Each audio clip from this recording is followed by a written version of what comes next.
Support for this program made possible by Blue Cross and Blue Shield of South Carolina, proudly serving South Carolinians since 1946. SCRA, leading research collaborations, helping grow knowledge-based businesses, and building and managing facilities where innovations are commercialized. Parker Poe, legal counsel providing clear, solid direction, locally, regionally, or wherever our clients' needs take us. ParkerPoe.com. And by the Duke Endowment, a private foundation in Charlotte enriching communities in the Carolinas through higher education, healthcare, rural churches, and children's services. At present time, there are far too many kids who struggle in school, and there are a few instincts, if any, that are stronger than a parent's urge to protect and nurture that child. So, is it any wonder why the debate around education, its funding, its processes, its end result, is so acute and politically polarizing? And interestingly enough, when it all seems that everyone wants the same thing, well-educated, successful children. Hello, I'm Chris William, and welcome to the Carolina Business Review Education Summit. We're coming to you from the studios of South Carolina ETV here in Columbia with a standout panel from the broader community in the continuum of education.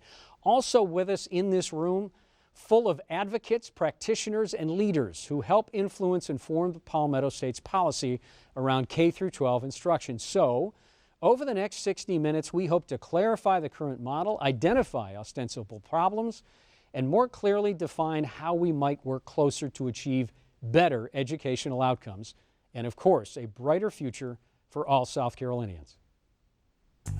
This is the Carolina Business Review Education Summit. On this program, Dr. Mick Zais, South Carolina Superintendent of Education, Representative Gilda Cobb-Hunter of Orangeburg County, Dr. Rainey Knight, Superintendent of Darlington County Schools, Mike Brenan, State President, BB&T, and Trip DuBard, Executive Director of South Carolina Future Minds. And now, from the studios of South Carolina ETV in Columbia, your moderator, Chris William. Hello, welcome. Thank you for watching our broadcast at home, and certainly thank you to our studio audience for being here to talk about a very critical issue and a turning point in education in the Palmetto State. We have a distinguished panel who you just heard and met. I will start with you, Superintendent Zais.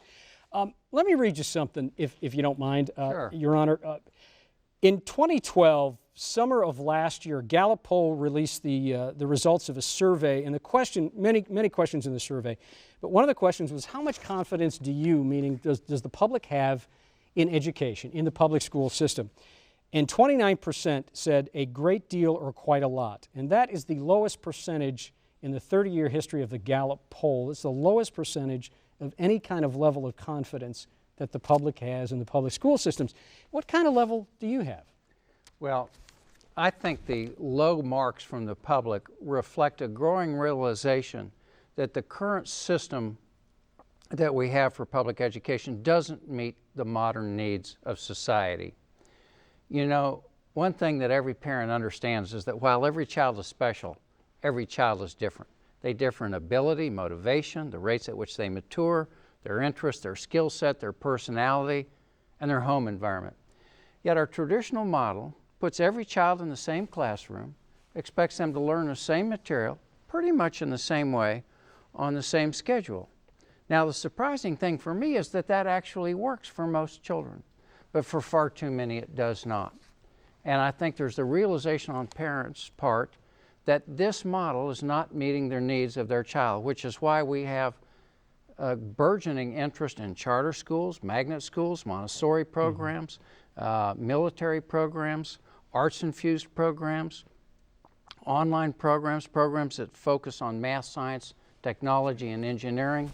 And I think that's why the parents realize this is not working for my child. Well, you know, an interesting part about that, Mr. Superintendent, and Representative Cobb-Hunter, I want to bring you in on this, because so the same Gallup poll surveyed parents, and the question was, how do you, are your children's needs being met? And 75% of the parents said, yes, my children's needs are being met. And that stands in contrast to this 30% of that same sample group, if you will, that said they don't have the confidence in education. How do you square that? What goes through your mind? Well, with all due respect to Gallup, I would take issue that 29% of the public does not have confidence in the public schools. And I would suggest to you that a part of the problem with the eroding confidence in the public schools has to do with the demonizing of public schools, of public school teachers, and all that we are hearing and seeing now. So a part of that survey I would suggest to you is probably based on misinformation that some members of the public have about public schools.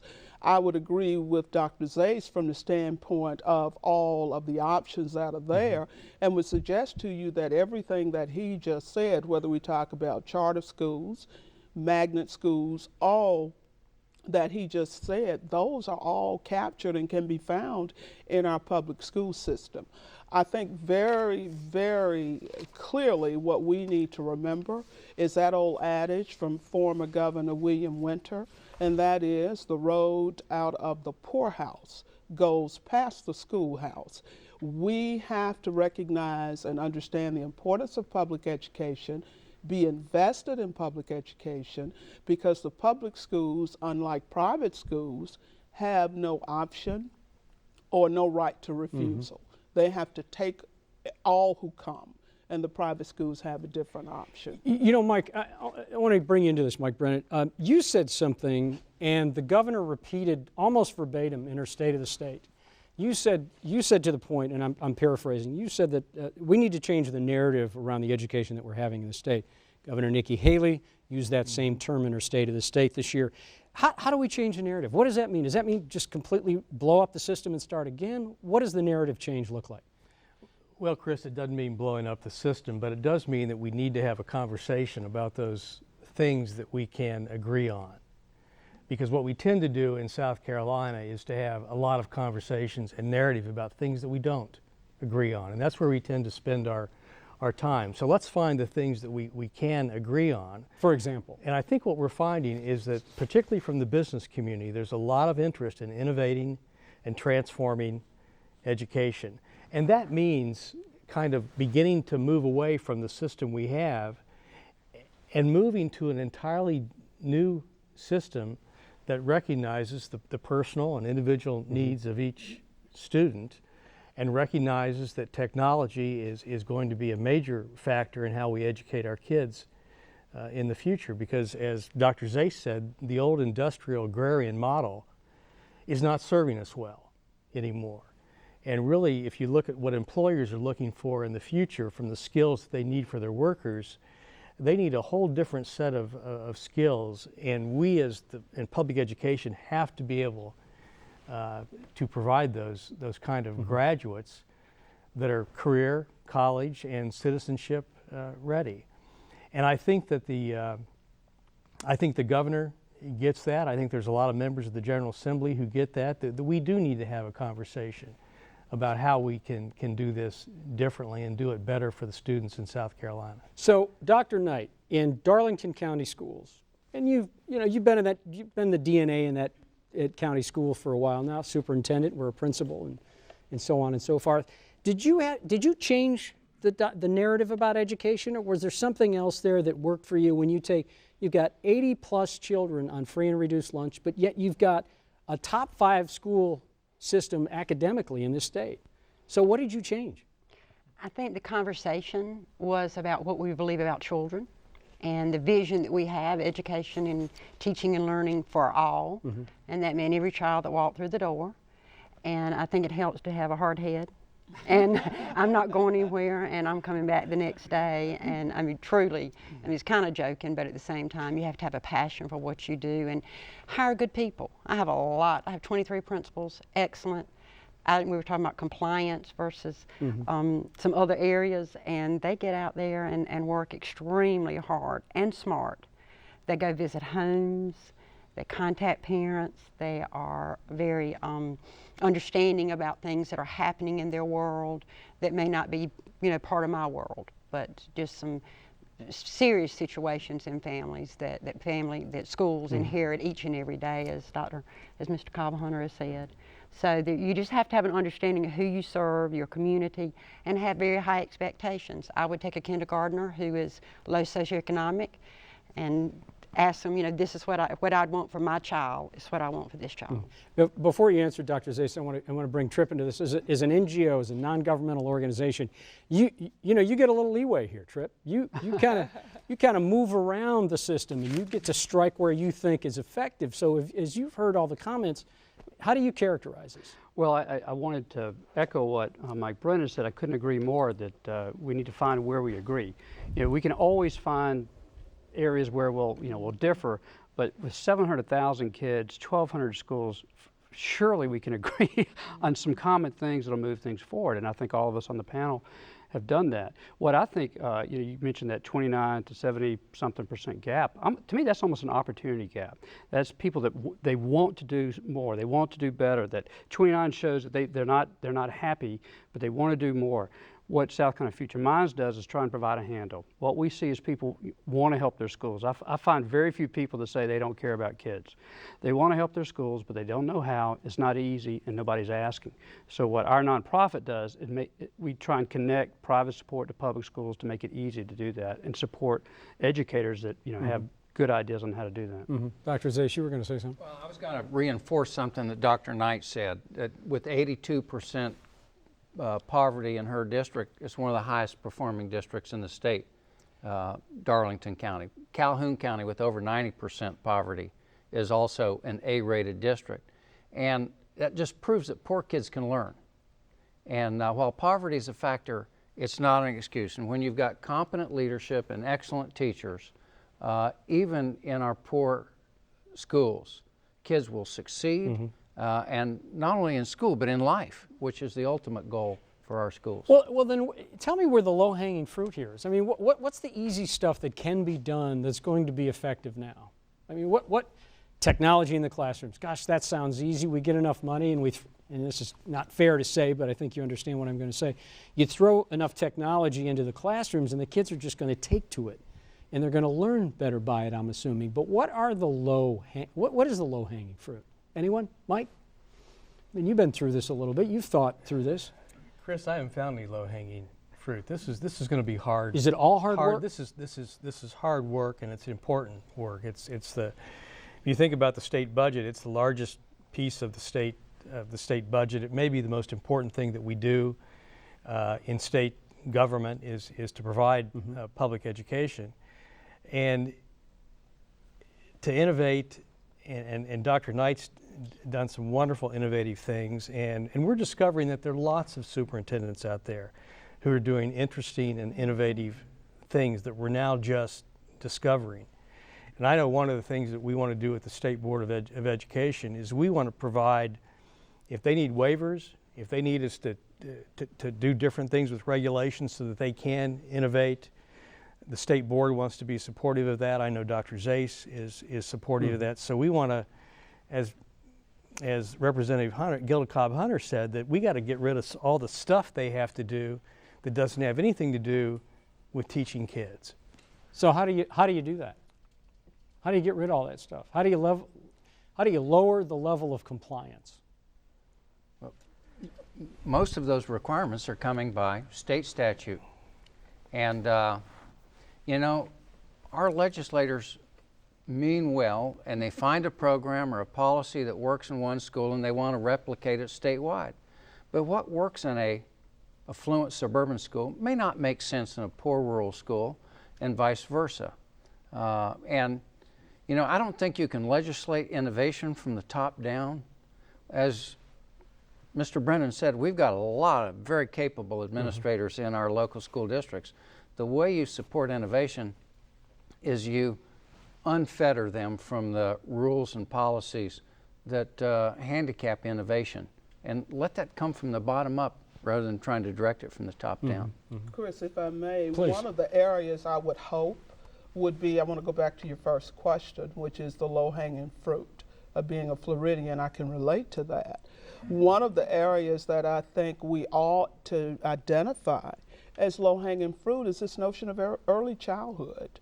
Surely we can all agree on 4-year-old kindergarten, for example. There are studies out there that show that 0 to 3 are the formative years for kid learning. And while it would be way too progressive for us here in South Carolina to talk about the 0 to 3 years, the courts have given us direction in that Abbeville lawsuit that 4-year-old kindergarten is somewhere that we ought to all plant our flag and march forward in trying to identify ways to help 4-year-olds. So I think that's low-hanging fruit that we have talked about. We've kind of reached consensus in previous years. We've got a lot of new people who were not a part of that consensus gathering, so we need to bring it back around and everybody get on the same page with the 4-year-old kindergarten. As far as regulations, the General Assembly pretty much reacts to what the public does. So what I believe needs to happen is that people who are supportive of education, whether public or private, these stakeholders out there who care about public schools, who care about schools and education, need to kind of back up a bit from this notion of testing and regulation. We meaning the General Assembly, have reacted to what the public says they want. A part of the problem we now have, I believe, is that the public, we were successful in selling the public on this notion of accountability.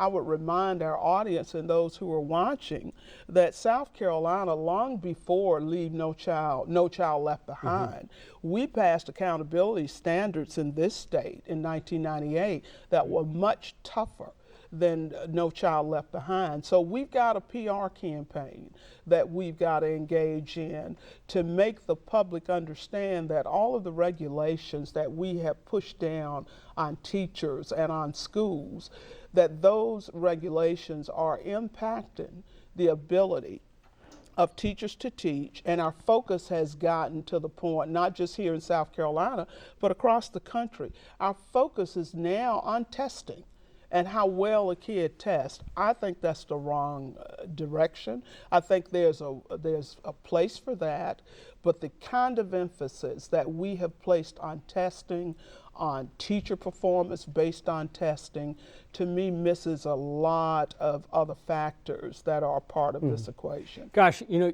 Representative Cobb-Hunter, you bring up so many things. I want to come to Dr. Knight here. When you heard this dialogue, what comes to your mind, especially when it comes to taking the compliance, lessening the burden on your principals and on your educators? Rainey, how do you do that? It's exciting to hear that. But how do you we do live that? in a world of a lot of regulations. But but early childhood. I'm a high school teacher, so I go down there with the little ones, and they teach me a lot, the teachers. But we serve about 250 children in Darlington County in 4K, and we have about 1,000. Probably have another 250 to 300 in private daycares, and a couple hundred more in Head Start, but we're not reaching all children. So when they come to us in 5K and the child asks me, do I read, and I give them a book, they say, do I read the black or the white? They absolutely do not know what the letters are. And so that child, unless we are really accelerating the learning and finding some ways to accelerate it very quickly, they're not going to be reading on third grade level at third grade. And if they're not there, they won't be at 5th grade or 8th grade. And so putting a lot of emphasis in the early childhood, I think, is critical. Is there anyone that doesn't agree with that, about the early childhood?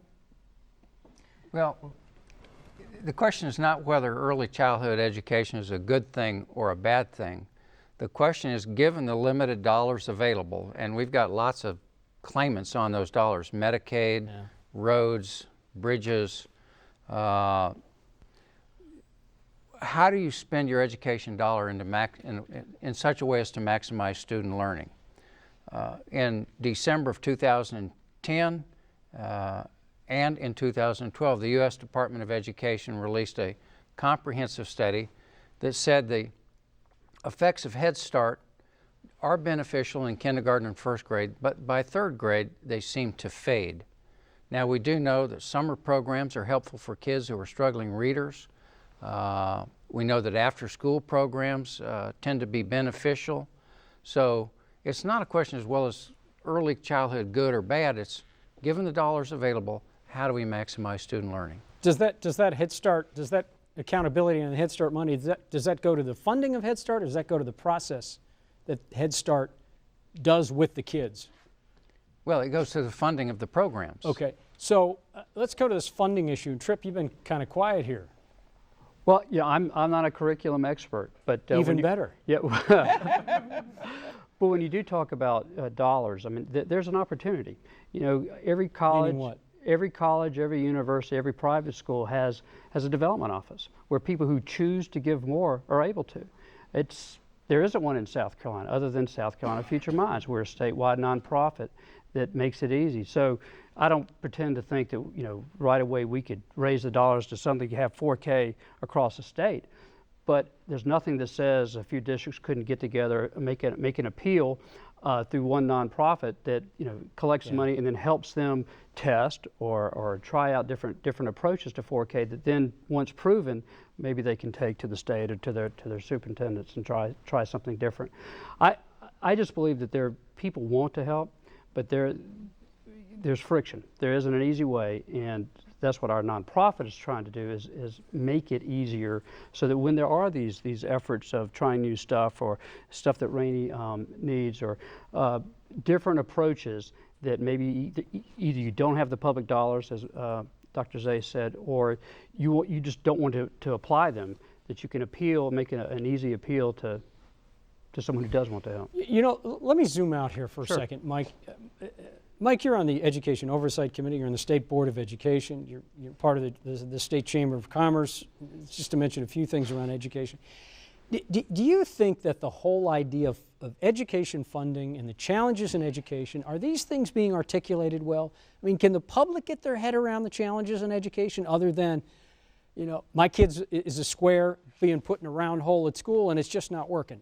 So I want to give him a chance to do it, and then you can jump in. Mike, I mean, what are your thoughts about this? Chris, I think there's a great deal of mystery out in the public as to how we fund education and what are the sources of the money, because there's obviously local money, there's state money, there's federal money in there, and I think that's a bit of a mystery to folks. And I think that we have to figure out how we arrive at some kind of equitable funding throughout the state.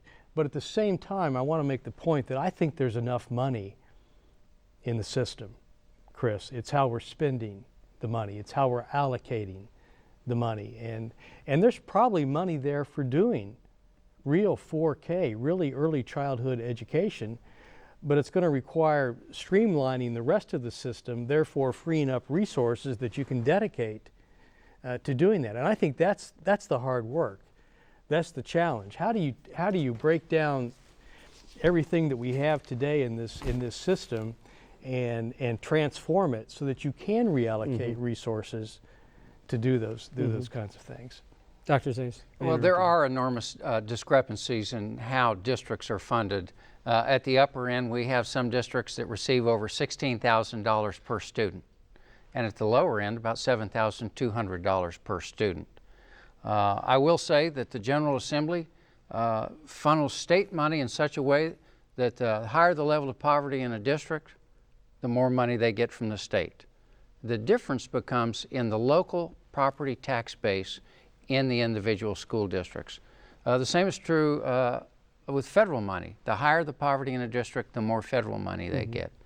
And that's why the governor said we really need a conversation about the whole process, and that means looking at the whole tax status in South Carolina and a reform of the whole tax structure. Representative Cobb-Hunter, I keep coming back to you on this. I want to come back to you on this. So, as you have your seat in the State House, and as you talk to some of your colleagues, do you get a sense that there's a real want to do some education reform?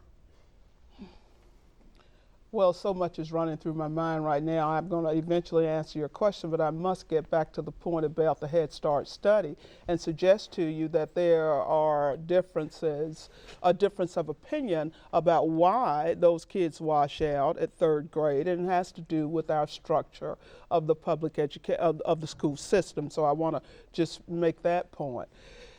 I tell you, quite frankly, there are a lot of us who are reformed out.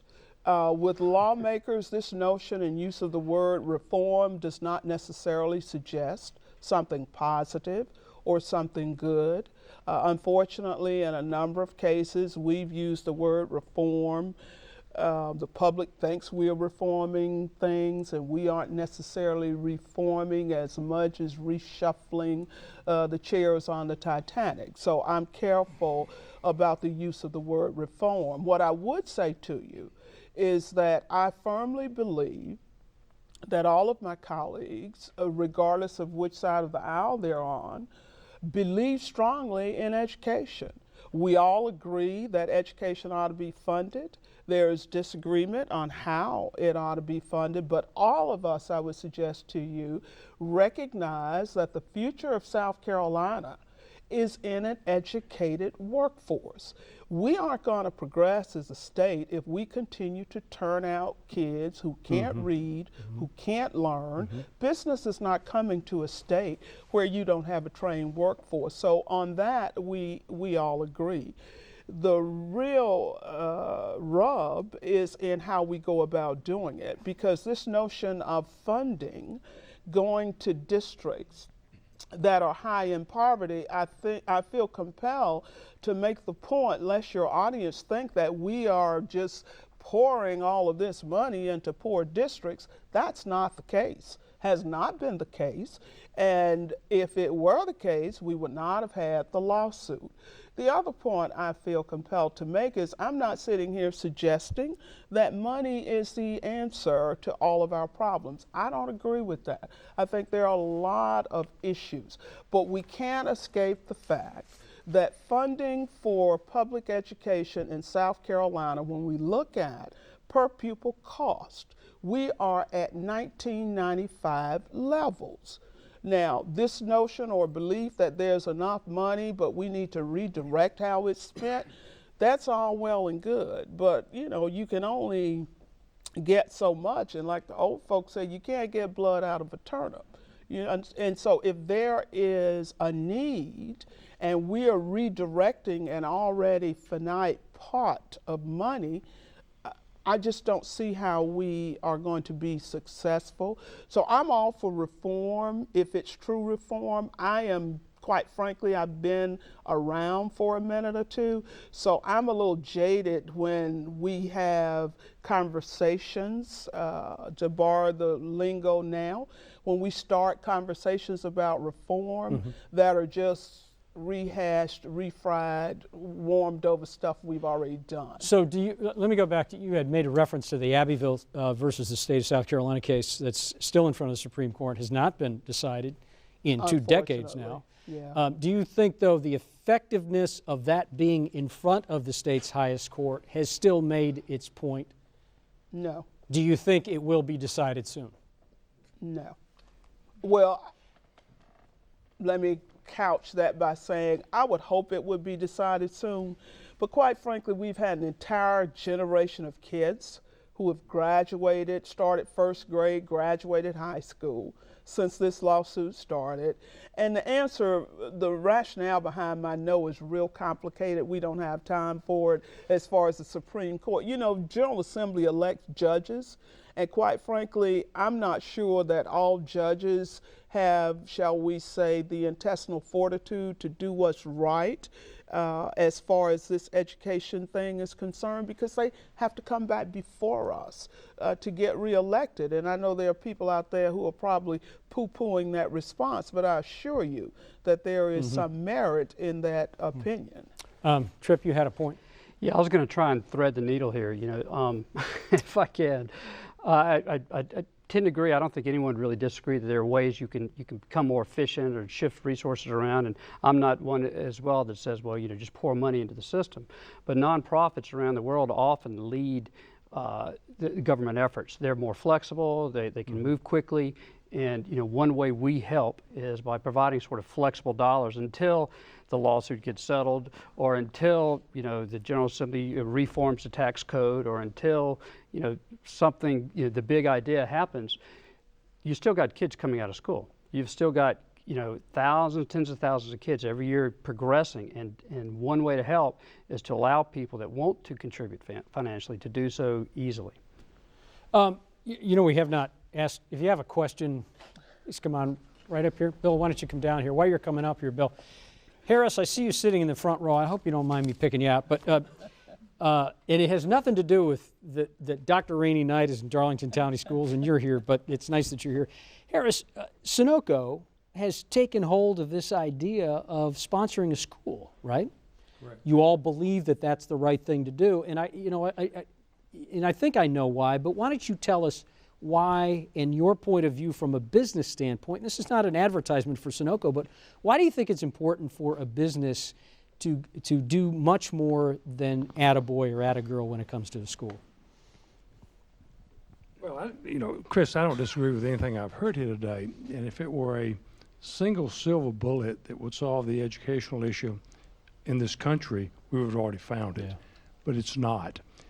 And I'd like to say it's a great philanthropic position on Sunoco's part, but actually our existence depends on it. I mean, we have got to be able to have an educated workforce, number one, and number two, to recruit the kind of people into South Carolina that we want to do business to grow our company.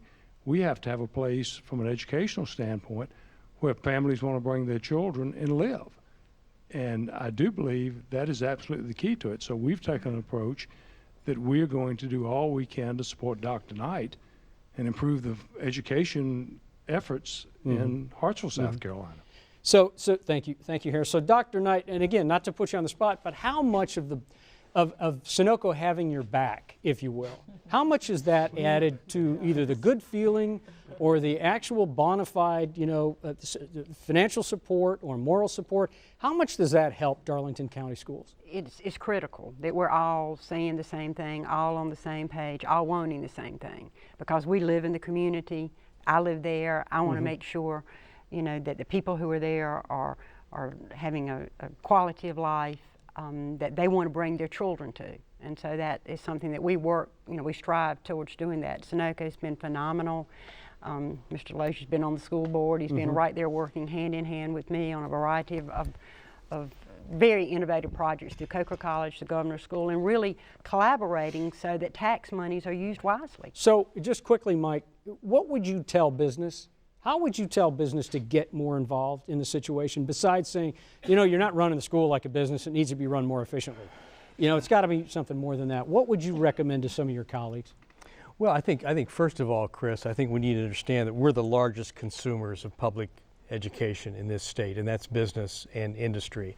And I think companies like Sunoco and Michelin and BMW and BB&T and others are coming to that realization that we need to have real skin in this game. And what Harris and Sunoco have done with Dr. Knight's district is getting skin in the game. So we got to get skin in the game. And one of the ways we're doing that is through this initiative through New Carolina to really determine how do we really innovate and transform public education in South Carolina. And we've engaged superintendents, and Dr. Knight's a part of that group. But the funding for that initiative is currently coming all from the private sector, because we realize that we have to make that investment because it's in our best interest. And I know at the State Chamber, it's part of our competitiveness agenda, and Pam Lackey and I are going to co-chair this for New Carolina, but we've sort of been on the road a little bit already, but we're going to get on the road a lot more here and make sure that everybody hears this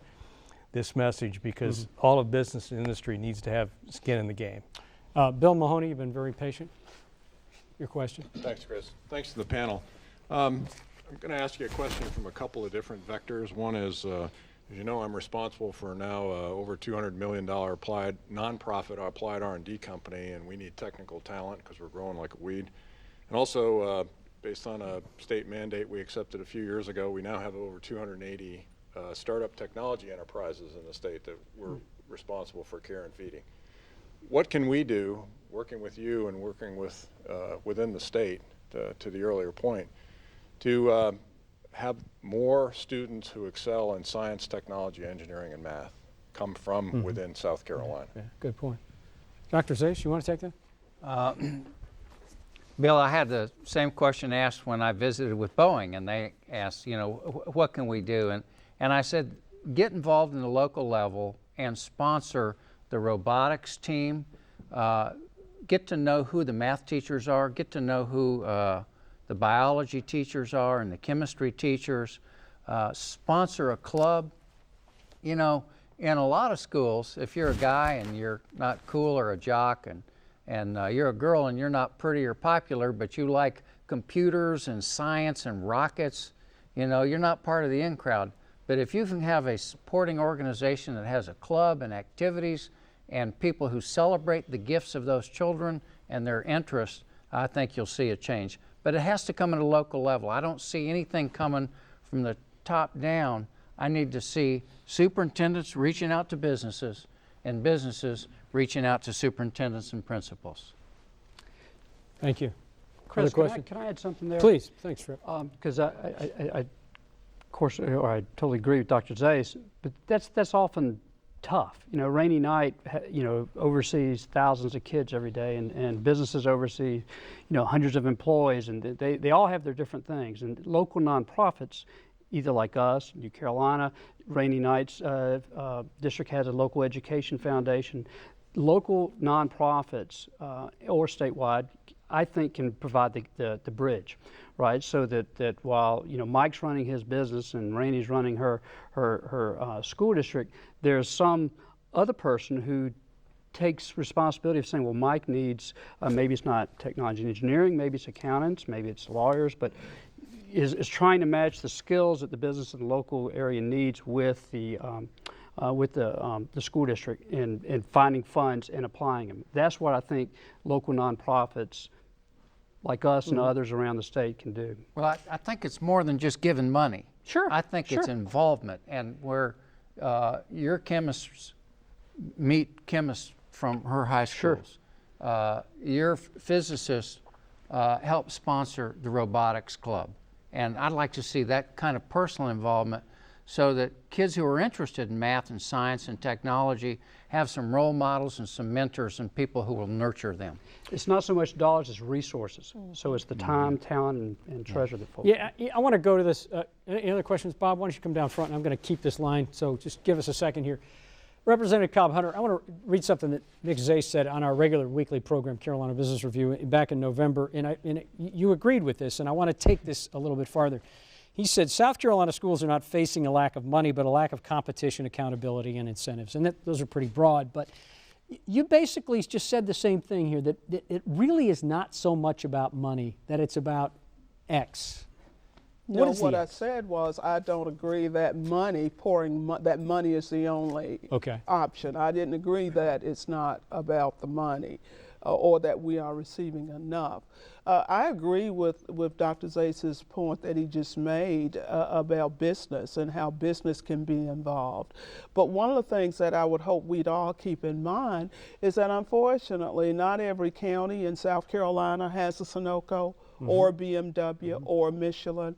And I would encourage the corporate community to look beyond its county borders, to reach next door, and to help those adjoining counties perhaps that don't have the tax base. Because based on your earlier point about funding and how we wrap our arms around this notion of funding, we have got to understand that there is inequity in millage, tax bases, available taxable revenue.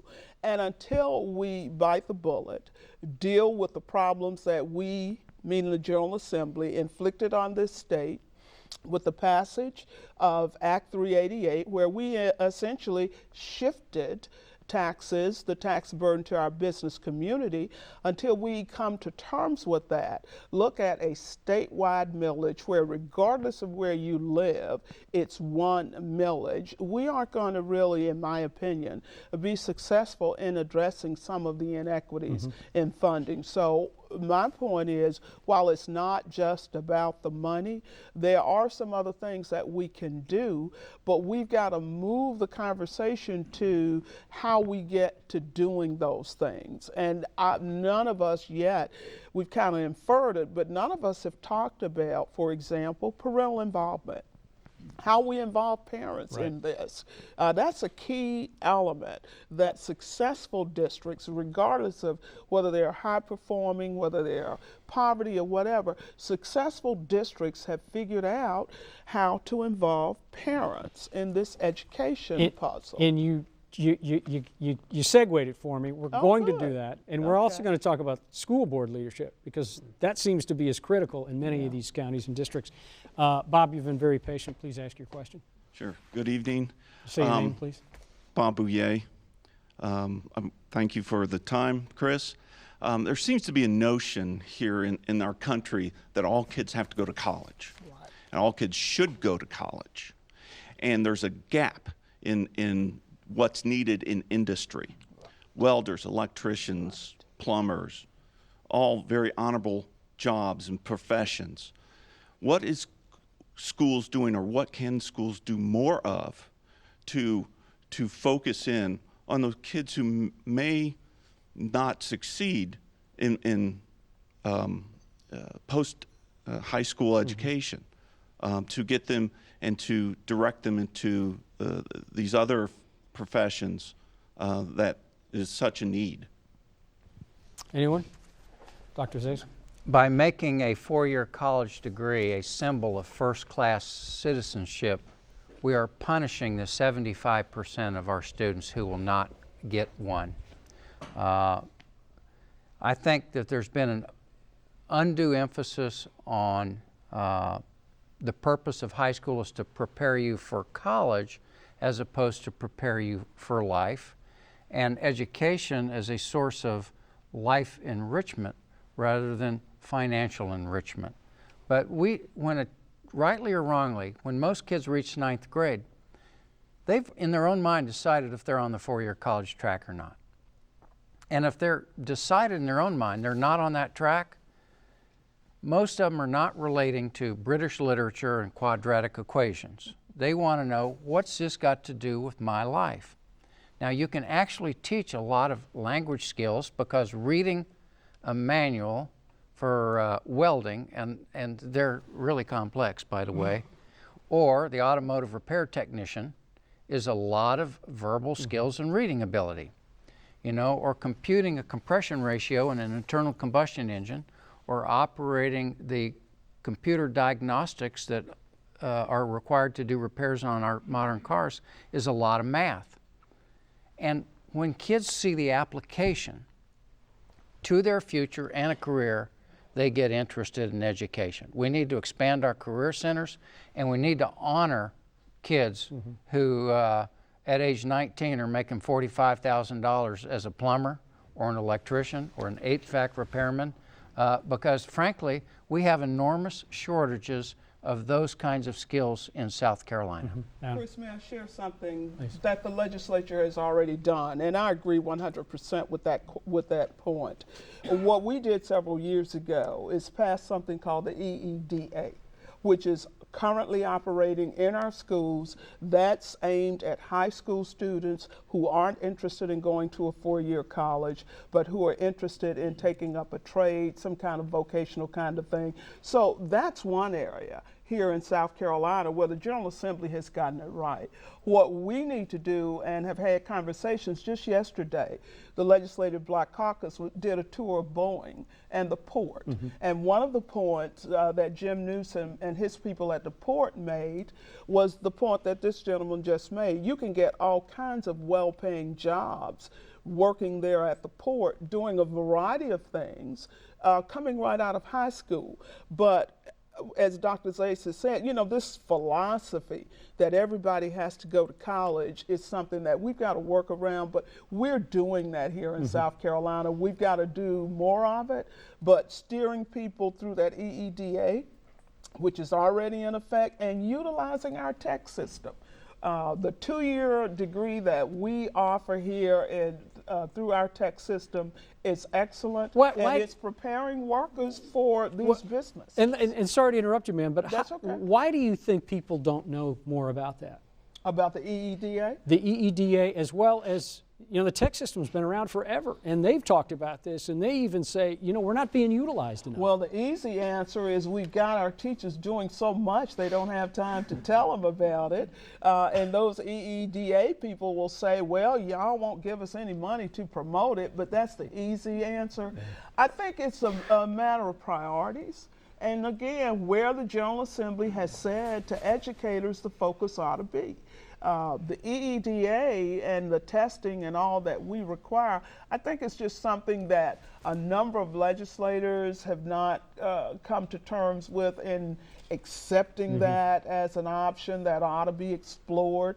Some of us, unfortunately, are still caught up in this notion that a 4-year degree is the thing. And so we've got to do a little work ourselves. Mike, you go ahead and wrap it up. But Well, Chris, one of the interesting things that's happening in our tech system, if you talk to the presidents of our technical college, is how many young people with 4-year degrees are going back to the technical schools to get technically proficient in something where they can have a much better livelihood. And there's a great example that there's an engineer from Georgia Tech who's went back to Midlands Tech because he decided he wanted to be a nuclear welder, and that would be more fulfilling for him. And so I think that's an amazing phenomenon that's occurring. And Dr. Knight, we haven't forgot about you over there. I'm coming to you.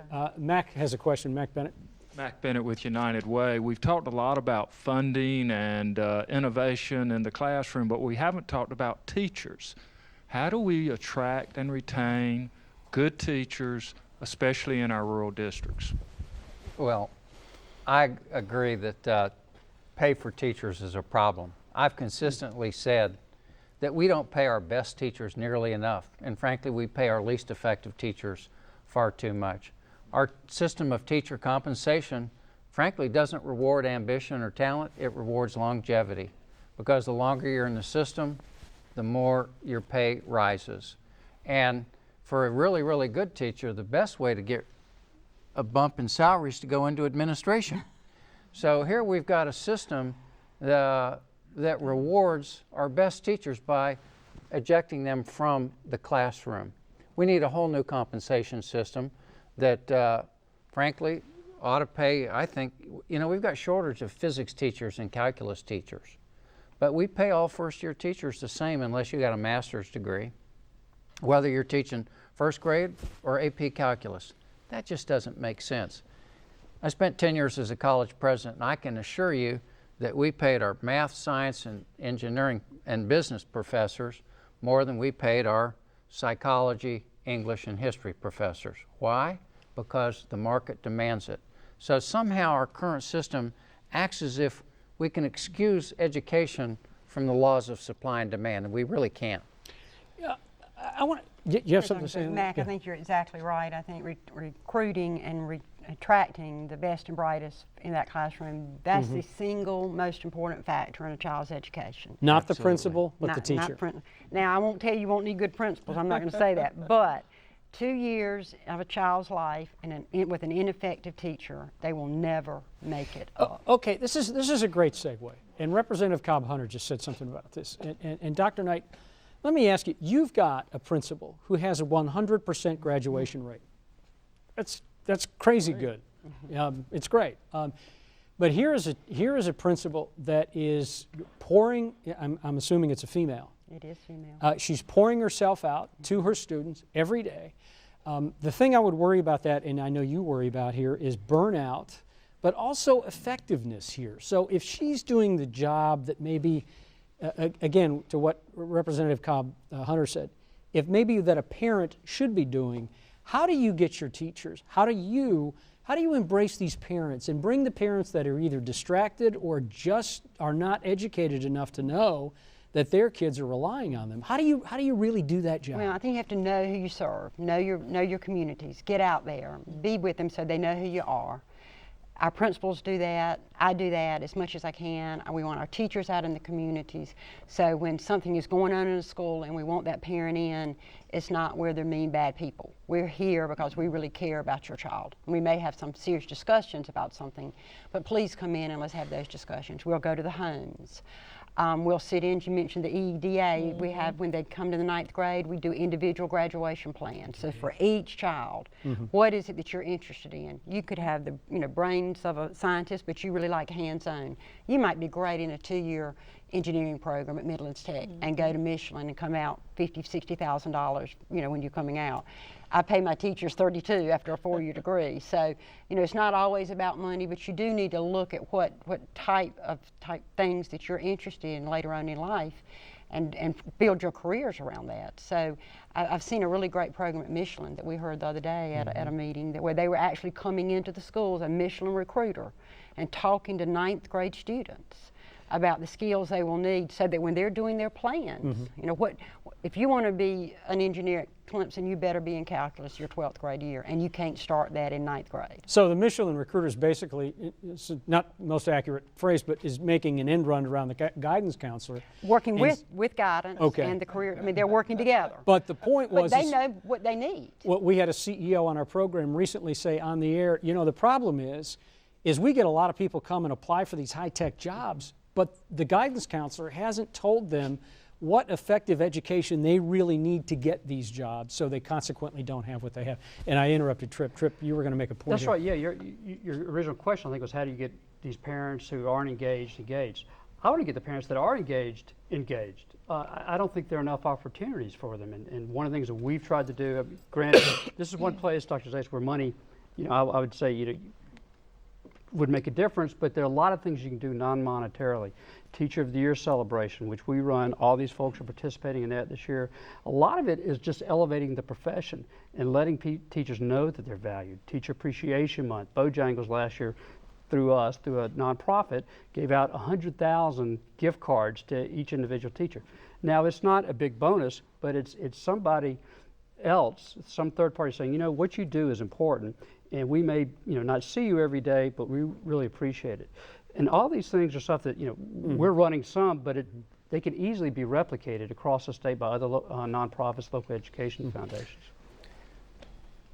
Chris, one day a week on average I get out and I visit schools, and I visited 173 so far, and what we find is that in the really high performing schools, the administration and the teachers are working hard to get the parents involved, to make them feel welcome, at home, and comfortable in the school environment.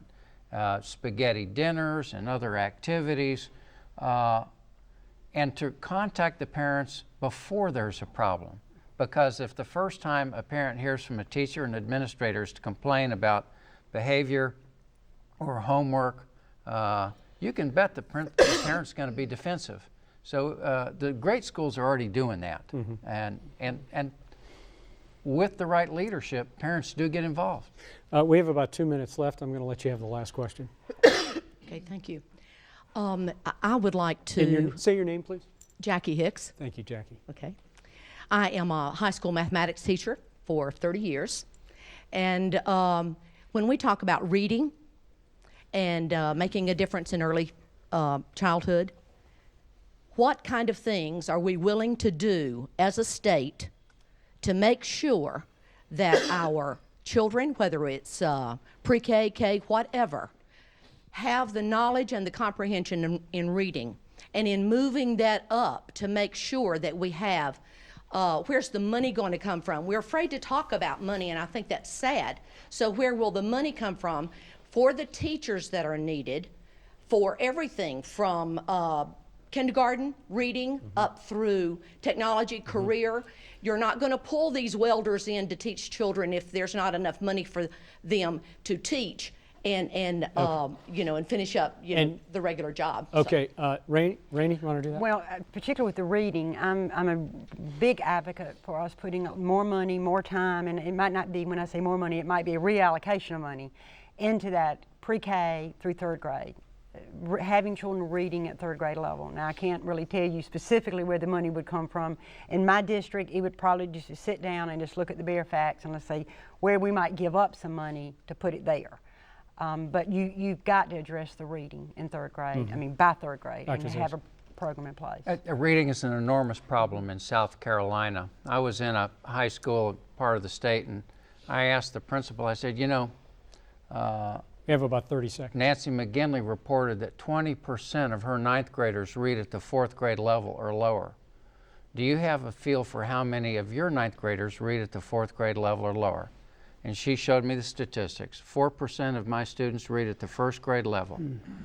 8% read at the second grade level, and you can see 35% read at the fourth grade level. For those kids are doomed. They're doomed. We've got to teach kids to read before they reach high school. Jackie, thank you. Dr. Zais, thank you very much. Dr. Knight, thank you. Michael Brenan, good to have you here. Thank you very much. Thank you, Representative Gilda Cobb-Hunter, thank you. This has been a pleasure trip. Thank you for being over here. Gosh, we scratched the surface. Jackie, you got emotional. It was great. I wish we could have done more of that tonight, but we've just clearly just scratched the surface. Thank you for watching this program. We certainly hope you do get engaged with education initiatives in South Carolina, whichever that might mean for you, and certainly be a good parent to your kids in schools now. Good night. Funding for this program was provided by the Duke Endowment, a private foundation in Charlotte enriching communities in the Carolinas through higher education, healthcare, rural churches, and children's services. Parker Poe, legal counsel providing clear, solid direction, locally, regionally, or wherever our clients' needs take us. ParkerPoe.com. SCRA, leading research collaborations, helping grow knowledge-based businesses, and building and managing facilities where innovations are commercialized. Blue Cross and Blue Shield of South Carolina, proudly serving South Carolinians since 1946. And by viewers like you. Thank you. Promotional consideration provided by the South Carolina Chamber of Commerce, the South Carolina Manufacturers Alliance, and by SC Biz News. For more information, visit carolinabusinessreview.com.